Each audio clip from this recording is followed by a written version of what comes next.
and to John for eventually setting everything up, and thanks very much to Matt for coming along to the library, and we know that next time you're coming in person. So I'd like to acknowledge the Dongorong people of the Kulin Nation and pay our respects to their elders past, present and emerging. And remembering, I think, that 2030 Yay is in line with the feelings of at least the Dongorong Lands and Waters Corporation in saying that, you know, their core belief is healing the land. And hopefully anything we do with 2030 Yay will not get in the way of that. So, welcome. All of these will be on our website at some stage, this presentation. And without further ado, I want to introduce Matt Charles Jones, who's one of the movers and shifters of community energy in Victoria and around Australia. The coordinator at 2030 at Totally Renewable Yackandandah, and certainly one of the main spokespeople for community energy. So his main work is in the area of community energy and all that means in different communities across Australia. So Matt, thanks for joining us today. And over to you. Click on Matt and you'll get him on a full screen. You're going to screen share, Matt? Yeah, I am going to screen share. So it says it's disabled at my end. So if that can be enabled, or else I'm happy for you to share my screen and share my PowerPoint, and I'll just talk to it. No, I've enabled you. I'm going to get it. Right, that's right. I can zoom in on him.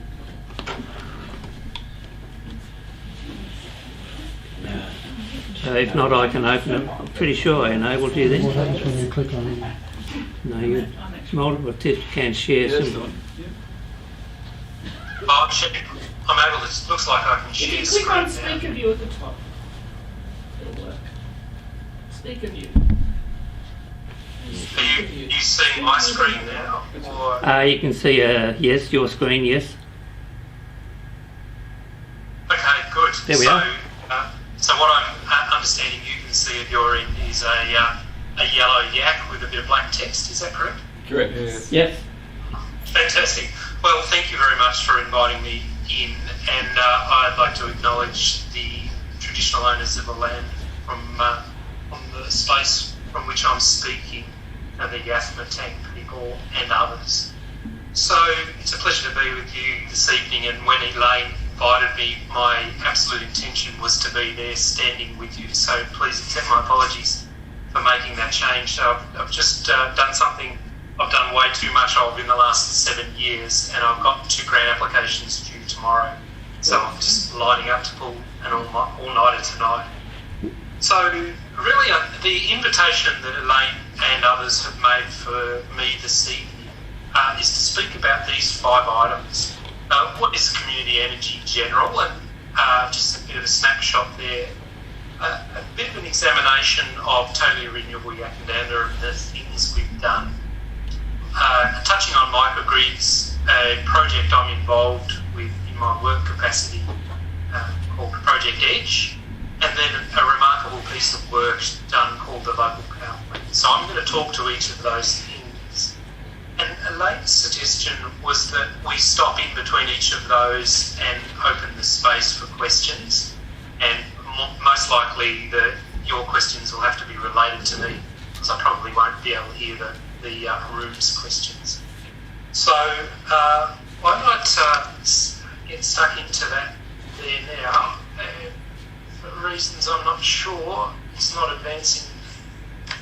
Slide.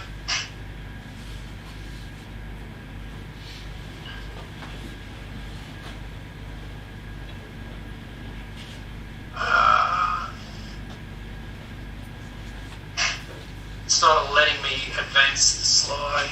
Why is that? There we go. Okay. So this is a little bit of a snapshot of community energy, and really I know that you're already advanced on this discussion and the potential of what it might mean to Yay and the surrounding area. I have borrowed these 4 Ds from an organisation called Community Power Agency, and I thought that was useful, noting that they have done the report for 2030 Yay.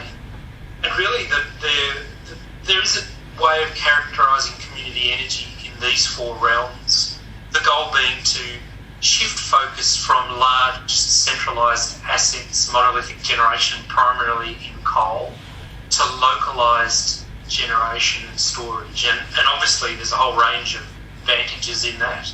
One advantage is the ability to be able to decarbonise our electricity supply. And we know absolutely there is a real growth in the affordability and the scalability of renewable energy generation, primarily solar and wind. We also know that the scale of most renewable energy systems and rooftop solar and rooftop batteries are a good example, that it's possible that energy becomes something that's a two-way exchange, and we can become prosumers rather than just passive recipients of electricity generated somewhere else. So the concept is that we democratise electricity, it becomes something of all of us rather than something that others do to us.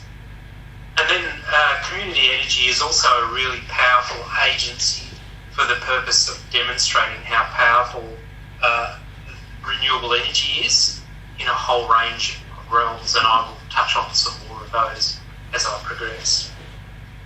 And so really interestingly, there is a map done by the Community Power Agency with lots of inputs, and this is the map showing how many community groups there are in Australia. And depending on who you listen to, it's somewhere between 100 and 120. More likely there's a lot more than that, just doing things quietly that have not announced it. And Totally Renewable Yackanbanda is just one of those 120 groups around Australia, and some of them more prominent than others. And we're there too. And you're probably there too.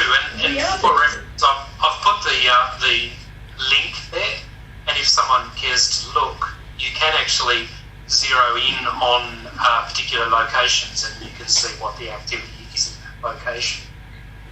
But the Australian community energy field, sector or profession is still very much in its infancy, and we borrow very heavily in the legacy of Europe, but perhaps even more so in Scotland, where really the way that electricity is supplied in Scotland is by very broadly community-owned decentralised assets, allowing people to do quite remarkable things both in terms of generation, but also use the income streams to really rebuild community or expand community or revitalise.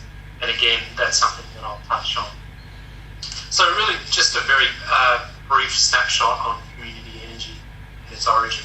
We could probably spend a whole hour on that in itself.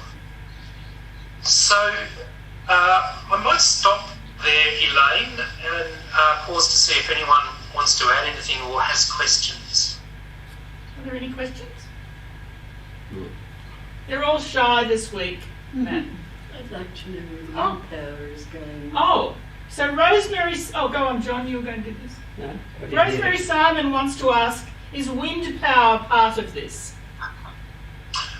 Yeah, so the emphasis is on renewable generation, and the content I'm talking about with Totally Renewable Yak is more focused on solar, but it's just because we don't have good wind results. But the real lighthouse project in Australia for community energy is, I would say, Hepburn Wind, and that's 2 turbines about 15 megawatts in scale, and that powers the town equivalent size of Castlemaine. Mm-hmm. So yeah, wind is absolutely a key feature of community energy. So yes, is the short answer. Any other questions? But most of the wind projects are privately owned, are they? They don't benefit the communities? Obviously each development has its own unique characteristics. There is a very rapidly growing expertise within the wind development sector, and indeed in community energy sector, to place higher expectations on renewable energy developers in general to make sure that the return to communities in which they're placed is more than a casual offering of gifts here and there. And there's a variety of appearances of what that looks like. But you would say, A, the landholders of wind turbines are usually well looked after, and often cases their neighbours as well. And increasingly the developers are getting increased expectations put on them about annual returns via some sort of grant-making mechanism, and it's unique in each location. But there's lots of other ways that benefit is being returned to community, and I have been involved in a project in the town called Dundonnell, and Dundonnell is a wind farm owned by Tilt Energy, although it's just recently sold. And the landholders in that area were offered free solar and battery systems as part compensation of the visual and other impacts on the local population. And so in effect they've created a microgrid with funding from the wind farm in order to be able to really very quickly advance distributed energy resources at a single property level. So there is enormous ways that large privately owned wind farms can do great work back to the community. And the content I talk about with the local power plant addresses the opportunity. Thanks, Matt. Move on. Okay, so my next little segment is providing a snapshot of totally renewable Yackandandah, and I, in the past, have lived in your part of the world, in Eildon, and also in Marysville. But for the last 10, 12 years, I've been living in Yackandandah. And one of the interesting things, and I hope I can relate a little of this today, is that the change that we've witnessed in Yackandandah isn't one major monolithic activity. There is very place-based, residential, small business-based change underway, and it's often difficult to take photos of it or describe it. And the way that I'm proposing to do that right now is just a variety of stories, so that you get a little bit of an insight to the level of change that is just creeping across our little township. And it's not difficult to imagine that would be possible in Yea, obviously with its own flavour. So Totally Renewable Yak was formed in 2014, and our group remains completely voluntary. And very early on in our activity, we settled on the goal of being 100% renewable by the year 2022. Interestingly, at that time, it's 2022 seemed a long way away, and so it seemed like a safe bet. But there's still lots of work for us to do to get there, but there's also some pretty amazing things underway and already done. So the key characteristics or the key goals we had in settling on a goal of 100% renewable were, one, on the basis of resilience, and we had a clear eye around the strength of any system that isn't reliant on large, distant assets to succeed. And so we understood that small, localised generation, storage and sharing was a very powerful way of being able to make our energy supply more resilient. And the photo that you see there is an example of that, and Try, through various activities, helped raise money to install the solar and battery system on the CFA, and a generator is actually going in tomorrow. And really what that means for the emergency service of the town is that when the power goes out, there's still radios, there's still air conditioning, there's still refrigeration, and the ability for that service to continue to function. You will have remembered from the various fires that have happened in the last 10 and 20 years how quickly energy supply gets cut. And so that project took about 5 years to get underway, not so much because of localised resistance, just the the level of change required at an organisational level to capture. A second rationale for our effort with 100% renewable is on the absolute rapidity of change underway with climate change, and that we rather saw that community energy and renewable energy in general was a really rather easy way of seeking to mitigate the worst effects of climate change. And as an example of that, I've got a photo there taken at the local wildlife shelter, which is called Kangaloola, and through various fundraising efforts by Tri, we've assisted them to install a solar and battery system and a solar hot water system. And in the first 12 months of operation, they cut their diesel use by $9,000 because they were entirely dependent on small domestic diesel generators that were noisy, they were cumbersome to fill and expensive, and they had to be replaced every 2 years. And the relevance of climate change and wildlife care is that and why this energy system was so important, they're seeing in every 3 years a doubling in the number of call-outs they get to help animals.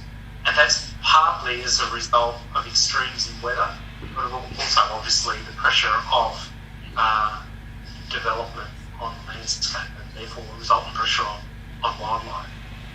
So really a clear goal at helping to address climate change in a very positive and encouraging way rather than addressing the things that aren't.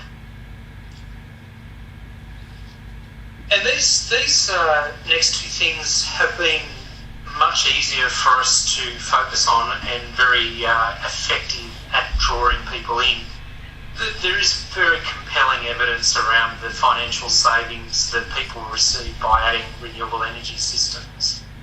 Primarily that saving is achieved with adding solar systems, but also there is enormous saving to be had on helping people be more efficient. And so Tri is variously involved in attempts to help people use less electricity and to couple that with renewable energy. And part of that coupling is also considering how can we make sure when people use electricity, they're working really hard to make sure they're using electricity when they're generating it. And that's where the real savings can be achieved. So it's easy to help people understand that on average in Yackandandah, by adding a solar system, you'll cut 63% off your power bills, obviously once you've paid off your energy system. That's an easy thing to communicate. We also have a very firm eye on what happens to the economy of a local town, a small town, when everybody stops spending 63% of their electricity bill on electricity. And I've got a photo there of the Yackandandah Health Service, and it's primarily now an allied healthcare facility and a nursing home, and also some independent living there as well. They've installed initially 100 kilowatts, and it's now 130 kilowatts of solar. In the first 12 months of operation of that system, they cut their energy bill by $35,000, and they paid the energy system off in 4 years. And the money that they saved in that first 12 months was the equivalent, I beg your pardon, it was an amount of money that enabled them to continue operation of the GP service, which was closing down. There was a private operator, and they had made a business decision to stop their operation. That $35,000 was directly swung over to continue a GP service in the facility, and that continues. And to me, you don't need too many more examples, compelling examples of what happens to a small country town's economy when you stop spending money on electricity, helping people with health. So the other thing that became very important in the establishment of Totally Renewable Yackandandah was what what was the step? What are the steps needed to transition from the existing business as usual to 100% supply? You don't need to read the text that's on that slide. It's very small. But we contacted AusNet Services, and after between 6 and 8 months of focus groups and conversation and back and forth, we came up with what we call a 5-stage roadmap to transition to 100%. And I'm going to go through that quickly now. So stage 1 is business as usual. People will decide there is value in adding solar at some point. Stage 2 is a real focus on scaling the addition of solar and doing so with really trusted technology and installers. And in our case, we elected to add a smart energy controller. And the smart energy controller that we used was a Mondo UBI, standing for ubiquitous. And just a note of conflict of interest, I work for the company now, Mondo, that manufacture that product, and I'm happy to talk about that a little bit more. But the Mondo UBI for us became a critical ingredient in transitioning from people looking after their own individual houses to a concept of joining individual homes or businesses together to create a new unified energy supply that was dynamic and responsive. And I'll talk about that some more. So stage 2 was the addition of good quality solar and the smart energy controller. Stage 3 was the addition of batteries when they became affordable for people. And when we were planning this in 2014, the forecast was that batteries were going to be at grid parity within 2 years. And that gave us a real confidence boost to say, well, all we need to do is get ourselves organised with quality solar, and then batteries will become financially viable. But the other thing is that that hasn't happened. That batteries continue to be a challenging financial prospect for many people. Nonetheless, stage 3 for us was the addition of batteries, and we now have 3 microgrids in Yackandandah, which I'll talk a bit about in a moment. But we've got somewhere in the realm of 50 properties in Yackandandah with batteries, and in the next few weeks we're installing a large battery, which I can talk about as well. Stage There's a 4 question here. was... Question? Yeah. Matthew, when you talk about installing batteries, are you taking into account the different sorts, just thinking of the end life of the batteries and what happens to them? So lithium versus bromine, for instance. Yeah, so our experience is the ability to be able to use the power from a battery is less dependent on the actual the battery. It's more dependent on the inverter that draws power from the battery and the smart energy controller. If your question is inquiring about the social and environmental efficacy of batteries, I think you're right. There is a real concern about A, what's the origin of the chemicals for the battery, and B, what happens at end of life of the battery. Yes, that was my question. There is a creative tension, there's no doubt. What we do know is that in other parts of the world there are battery recycling programs, and it can be done effectively.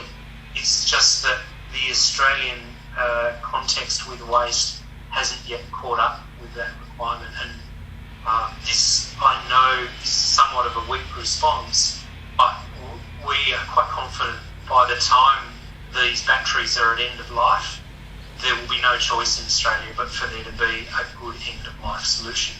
The technology exists to recycle lithium batteries, and lithium batteries have been the focus of our.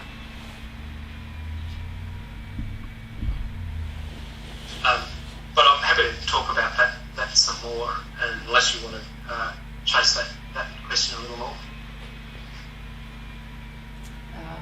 I suppose it comes, Matthew, Duncan, I suppose it comes down to that cost benefit, because the Yackandandah example too, just what's the sweet spot in terms of economies of scale, community-wide, household-wide, so that you're making the most efficient use of the resources and getting the most back that you can. Yeah. So, in terms of commercial viability, the way that it seems most affordable and also the most easy to manage from a governance viewpoint is for private ownerships of battery at the household or business level. And one of the things that we try and do is help people understand there isn't just a financial value in doing that. There is two really important values, one of which is, or there's three really important values, one of which is how does that property continue to have power when there is an outage, and whether that's just a planned outage or a storm or emergency event. So there's one value there. The second value is the decrease in dependence on coal-fired power overnight. So a really important value there. And then the third important value, and this will be something I'll talk about in a little bit, is that there is enormous value in the success of the operation of the electricity network when there are storage capabilities built right across the network. Because what it does is it offsets the time of generation from time of use, and it's a really important feature which I'll talk about soon. But Totally Renewable Yak and others, many others, are well underway with a feasibility study to examine the question of, does it make sense to buy big cooperatively owned batteries or privately owned batteries or combinations of the two, and what advantages do both of those scenarios or all of those scenarios deliver? And it's an interesting question, worthy of a full discussion. But I might keep going. So Indigo Power was stage 4 of our roadmap, or rather the creation of some sort of mechanism of brokering electricity between one property and another. So Tri set about creating a community energy retailer, which has now become Indigo Power, but they operate entirely as an independent entity with their own board of directors, their own shareholders, their own staff. But we continue to have a very close alliance with them. There is no financial exchange of money between the two. But a really important feature, how do we get a locally owned retailer so we create jobs? How do we make sure that the retailer that buys and sells our electricity is returning profit back to local community? And one of the requirements or key features of Indigo Power is that they will return 50% of proceeds back to community energy undertakings. So that's Indigo Power, or rather the community-owned retailer. And then stage 5 is an acknowledgement that we believe we can get to between 70 and 90% of our own energy supply by rooftop solar and generation, and that was premised on cheap battery storage. But the analysis was 70 to 90% could be done at a rooftop level. And in order to get to that last fraction between 70% and 100, we anticipated having to install scale generation and storage. And within the next week, a 274 kilowatt hour battery is going to be added to this site, and that will then become Yackandandah's first community-owned solar and battery system.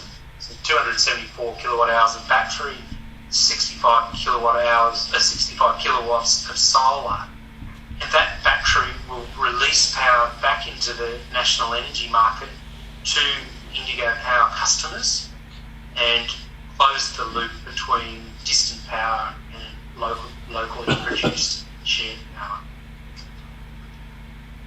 So that's probably another moment to pause in my time there. So I might pass back to the floor there. Is there any questions? Matt, when you say it returns money to Indigo Power customers, you mean Indigo Power in Yakandanda? In whatever footprint there is a group of people who are Indigo Power customers. And so Indigo Power is setting up an energy foundation, and the purpose of that energy foundation is to operate to both raise funds and share funds from profits back to community energy projects. And the intention is for those community energy projects to go back to communities where there are collections of Indigo Power customers. Does that make sense? Yep. And what is the building where your big battery is going to be? So that building there is the old sawmill in Yakandanda, which is no longer a sawmill, rather it's a metal sculpture facility. And the fellow who owns it, Ben Gilbert, is a Yakandanda fellow, and he has allowed his site to be used for the purpose of installing the solar and battery system there. And obviously he will be using the power from the system as well. So a further question. Why are these big batteries and solar arrays always on private property? So not always on private property. The advantage of installing solar and battery on private property is that you can use the power that they generate and store without it entering onto the national energy market. When you do that, you take away the network tariff, which is between 13 and 15 cents of any electricity bill or any electricity tariff. So as soon as you don't have to pay that, then the savings to the property owner are quite dramatic. And that also then adds real value to the owner of the solar and battery system, because they can have a ready-made market for the sale of electricity without having to negotiate the whole question of entering onto the national energy market. What if you had, my name's Rosemary, what if you had a bank of batteries on a reserve somewhere that fed into the houses? And so the Victorian government, and this is actually the grant that I'm working on for tomorrow, the Victorian government running a funding program to support exactly that scenario. Good.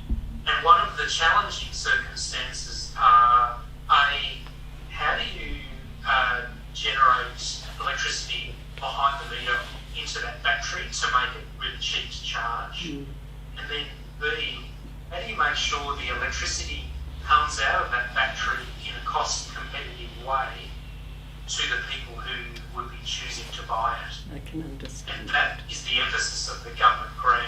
What's the business model to make it commercially viable to have a bank of batteries on a recreation reserve or some public location, so that you can actually start to do that installation. And as soon as we've got that resolved, it's going to work well.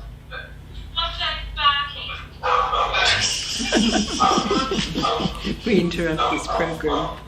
Bev, do you want to mute yourself? I wonder if I can mute her. Matt, what type of battery was chosen for that large? So the plan is to use a Samsung battery, and it's arrived in Yakandanda. It's on that site there. It's not yet placed. So sometime in the next 3 weeks, that'll be placed on its pad, and the process of commissioning will occur. And the solar panels have already been installed, but they're not yet energized. So is that a scalable lithium battery? So it's a shipping container of lithium batteries, yes.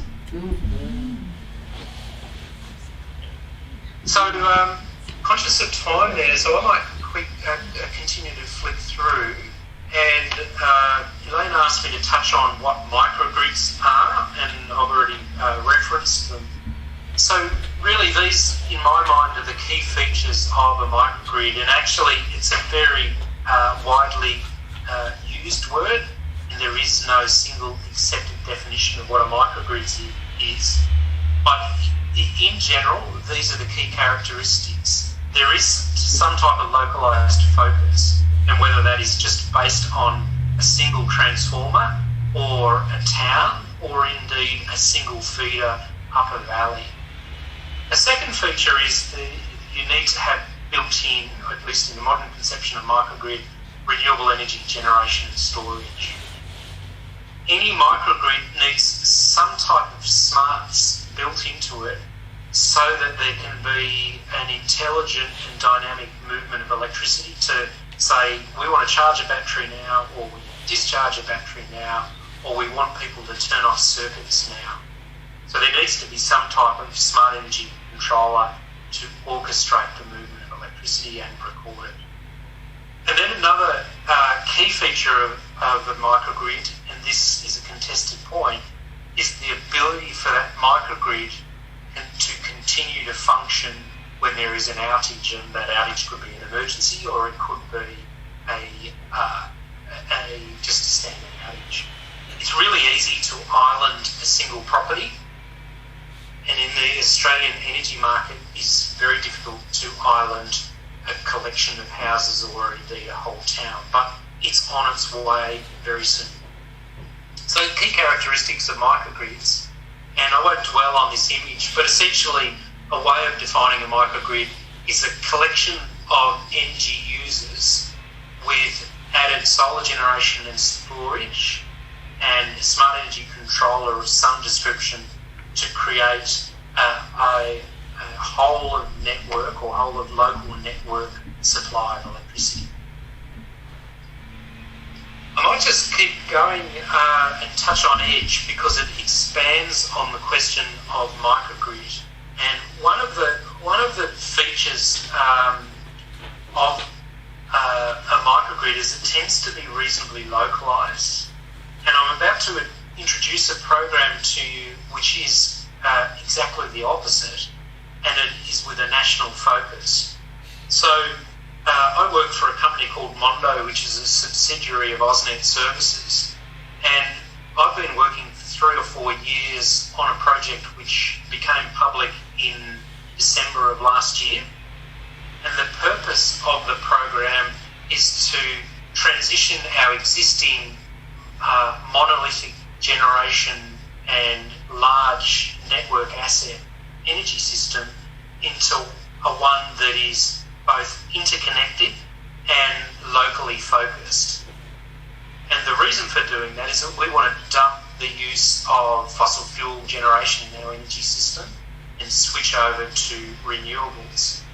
The trouble being the architecture of the Australian electricity network was principally designed in the 1950s and it's been designed with a one-way flow of energy in mind. But what we're facing now in our Australian energy landscape is we are seeking a two-way movement of electricity, and we're using large amounts of electricity for short periods of time, which is placing unusual and unplanned for expectations on the network. So Project EDGE is a program that's just started in Yak and Beechworth in the last month. In the middle of next year, it's going to expand to Strathbogie Shire, and not long after, right across the Hume region, and to include the Shire of Murrindindi, therefore Yea. And it really is focused on the concept of this. How do we create a two-way dynamic energy system that responds to the expectation of common movement of renewable energy and peakish demand of electricity to meet our air conditioning, cooking and electricity-based activities? The intention is for it to be consumer-focused, but to be able to connect consumers really intimately with the way the electricity network operates and really intimately with the way that the market operates, and to drive a real system of being able to exchange information in a powerful way to affect the interaction between users, the network, and the electricity market. But to put it like a real summary on that is, how do you and I get value out of serving the market with our privately owned systems, such that we are then working on a system that's interoperable and cooperative? I'll show one more slide and I'll stop and question what I've just said. So the reason that Hume Region was the focus of Project Edge was twofold. One, because Mondo had a footprint of interest that was also AusNet's, and including Yay. And the northeast of Victoria has the highest concentration of community energy groups in Australia. And because of that, it was seen as a really strong live testing location for innovation with renewable energy.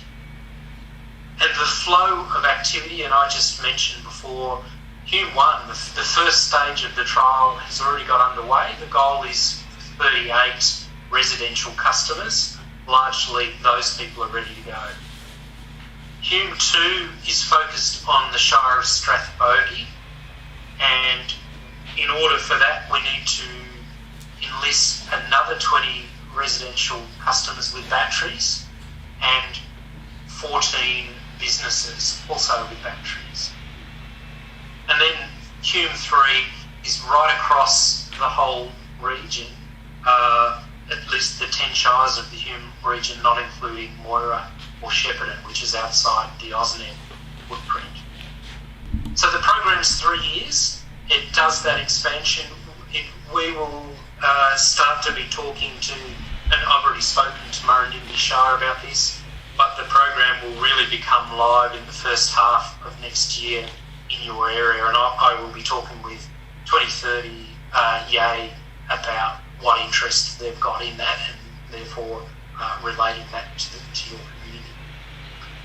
At the end of, or toward the end of that 3-year program, this partnership with AusNet Services, Mondo, the Australian Energy Market Operator, and communities across the Hume needs to take in other distributed network service providers, so other companies like AusNet Services, the transport company of electricity.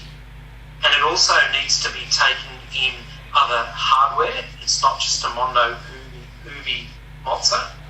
And it also needs to be taken in other people that will be gathering groups of renewable energy system owners together to deliver market services. So it's really probably important for me to stop there and find out if there's any questions. Any questions? Matthew, the whispers or discussions at the moment at I think it's national level about starting to charge the power generators, as in households, network charges. Mm-hmm. Is that going to disrupt the model a little? No. So the energy industry has a number of mechanisms that it can use to try and effectively manage renewable energy into the system, noting that the architecture of the network isn't designed for renewables. So the real question is, how do we adapt it so that it can support the transition to renewable energy? And one of those mechanisms is you charge people for exporting electricity. That's probably a mechanism that isn't as market focused as might be desirable. And there are a range of other key responses, and Project Edge is absolutely designed to try and address proactively the problem. And so Project Edge, along with another program funded funded by ARENA and to which AusNet Services is a participant, is called flexible exports. And the notion of flexible exports is that sometimes you will be able to export the electricity from your house or business with no limits, and that will be really beneficial. At other times, you will be restricted to accommodate the voltage rise that's occurring in the network. So batteries are another way that you can limit the voltage rise, because instead of exporting the power, you charge the battery. The challenge being that how do we change an existing network to be one that focuses on renewables, and there will be bumps along the way. In South Australia, if you install a new solar system today, as in for the last 3 months, I think, you're not allowed to do that unless you include a device that the network can turn off your inverter. And they used the mechanism about 3 weeks ago. They turned off people's inverters because the network was oversubscribed with renewables and it was voltage spiking. That's a less desirable way. The goal of Project Edge is how do we ramp the production of electricity, both reactive and active power. We can talk about that. But how do we ramp the production of electricity from single renewable energy systems to get a good network outcome? And Mondo Ubi is capable of doing that, but there are other equivalent smart energy controllers on the market as well. So one mechanism is charging people to export, and a good response to that is and I mentioned at the introduction, the best result for a single site, a household or a business, is to work really hard at using all of the electricity that you generate. That's the best result. So that means progressively changing our energy use so that we're using solar generation rather than power from the grid. Heating hot water during the day, heating houses or cooling houses during the day, doing your washing, doing the ironing, do the welding, all of those things that draw energy, do them during the day when you're generating. There's another way of doing it. So yes, I hope that answers the question. Any other questions? I've got millions, but they're a bit silly. No, they're not. Well, having been 20 years off-grid and now moving to Yea, I'm finding the power bill is a Shock. yeah, it is. Yes.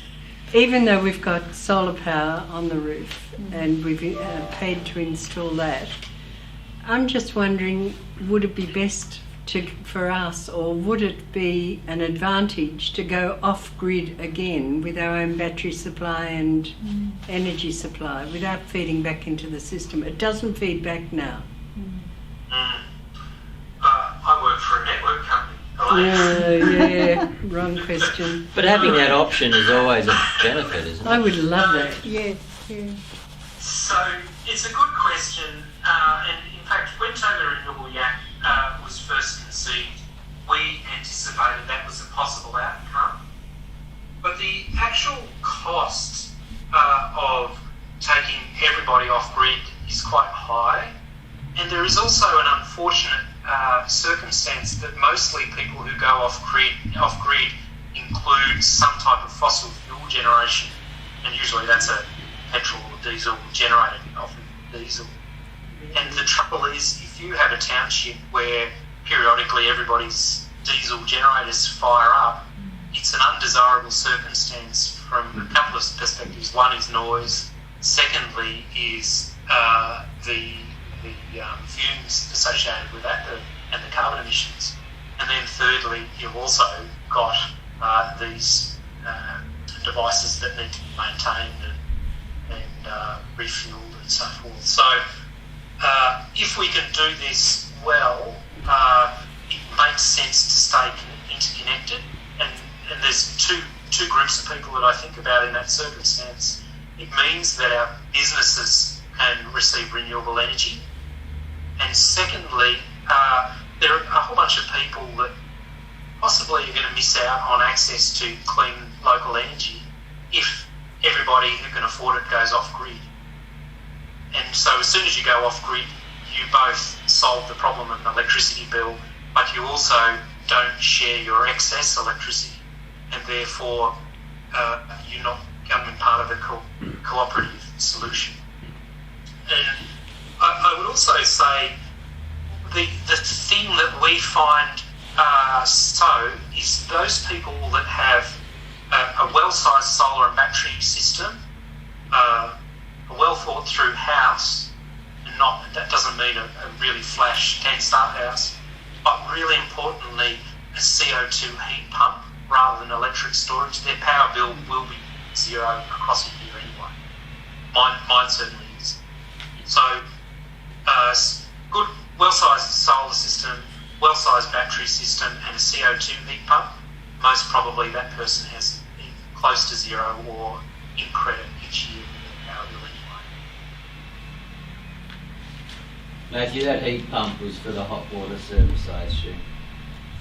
Yeah, beg your pardon, I should have clarified that. So Tri is now onto our third year of offering bulk buys in hot water systems. And hot water systems are actually a more efficient way of saving money on your power bill than adding a battery. You'll save more money by adding a CO2 heat pump that's efficient, that comes on during the day to use solar generation, and it can also just run off the battery. So a good quality heat pump uses only about 900 watts of electricity at its peak to heat hot water, as compared with a standard electric storage hot water unit, which uses perhaps 3.5 kilowatts. And so the most electricity that we use in Yackandandah, the most electricity we draw from the main grid in Yackandandah occurs at 1 o'clock in the morning at every time of the year. And the reason for that is heating hot water.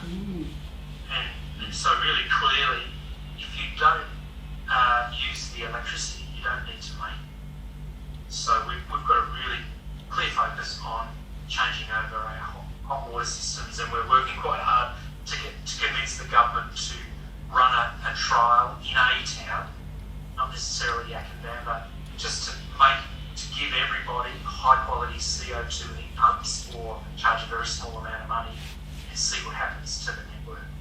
And I think the result would be pretty good. We can volunteer. Yes, please. Yeah, well, I think it does need to be a small rural township because you can so quickly measure the success. So Elaine, we're past our 6:30. I'm happy to keep talking for a little while. The only item we haven't talked about is the local power plan. So I'm happy to stick with questions, or do you want to go to local power? I think we'll go to the local power plan would be good. Okay. Thank you. So, Totally Renewable Yackandandah and 2030 Yay are both collective members of an organisation called the North East Community Energy Network. It's a loose affiliation of the 14 or so community energy groups across the North East. As a result of representations by groups like Tri over the last 5 years, Cathy McGowan and then subsequently Helen Haynes have picked up advocacy for community energy at the national level. And one of the outcomes of that advocacy is the creation of what's called the Local Power Plan, which was tabled in Parliament, what would you say, Elaine, 6 weeks ago? Yeah. And it's now been referred to the Energy, Household and Energy, one of the inquiry teams anyway in the House of Representatives to consider, is it something that should be supported? And what it is the creation of these three activities, and that would be supported by a new entity, a new federal entity called the Australian Local Power Agency. The Australian Local Power Agency would mirror two existing new energy organisations. One's called ARENA, the Australian Renewable Energy Agency, which has funded Project Edge. And there is another federal agency, the second one, called the Clean Energy Finance Corporation, the CEFEC, the Clean Energy Finance Corporation. And then the third of those agencies would be the Australian Local Power Agency.